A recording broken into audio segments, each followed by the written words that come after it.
Shosho guys, welcome back to Speaker Now. So today ngifuna nje sikhulume ngendaba kaMusicolic. So Musicolic usayine under Inkabi Record.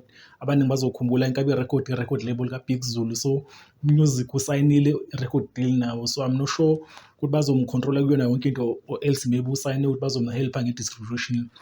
But I think ama-good news because ama-artist amaningi are-independent astruggle isikhathi eside la ku-Music uke wakhipha I think i-project 2023 ibizwa ngoZuka nawo. So akakhonanga uyiphusha ngaloyo ndlela but uzamile ukwenza ushuthi nama-music video ekade emele. So I think bese kuyisikhathi mhlampe naye esayine under i-record label abantu abazokwazi bephinde bebe ne-funding bebe namandla okumsiza. So Big Zulu beno-music basuka kude because there's a song abake bayenza ngo-2018 kule album kaBig Zulu oqala ushune Nkambi.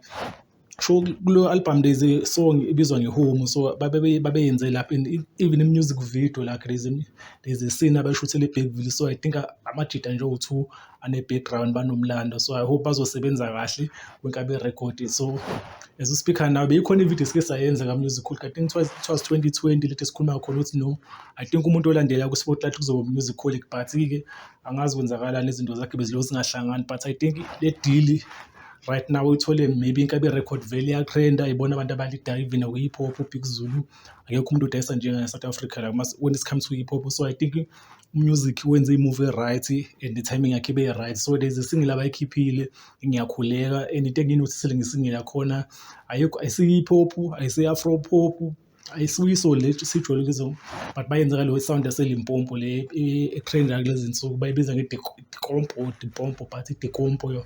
So I think lo sound izolenda because abantu abaningi vele yatrenda ku-TikTok and already uBig Zulu beno-Master KG bakwi-collab. So bazama ukuhlanganisa ama-record label baphusha yona lo sound and I think next year lo sound yona ezowakhipha amapiano kwisini because iza kabi. So into ezobonakala kahle ngo-2025 but I think i-deal Musicolic i-deal right and I hopeful ukuthi izomthatha naye imphushe imbeke la level maybe next year ngo-2025 singalindela album ezophuma from Musicolic. So engathi ne-album yakhe ngaba nazo ingoma efana ne-house yabo. So there's abantu abaningi bezomazi because kwisini le hip hop kudala bakhona kudala samanzi but izinto zakhe bezilo zingenzeki. So I think indaba ezinhle uSpeaker Now nje sifuna usibone lo mjita okudala ephusha and udope uTswempu. So I think uyayidinga like i-direction abantu abafana noLeroy like uBig Zulu abantu asebekugame isikhathi eside so bezokwazi ukuthi bemphushe bembeke ku-11. So music I think ixesha lakho lifikile awe.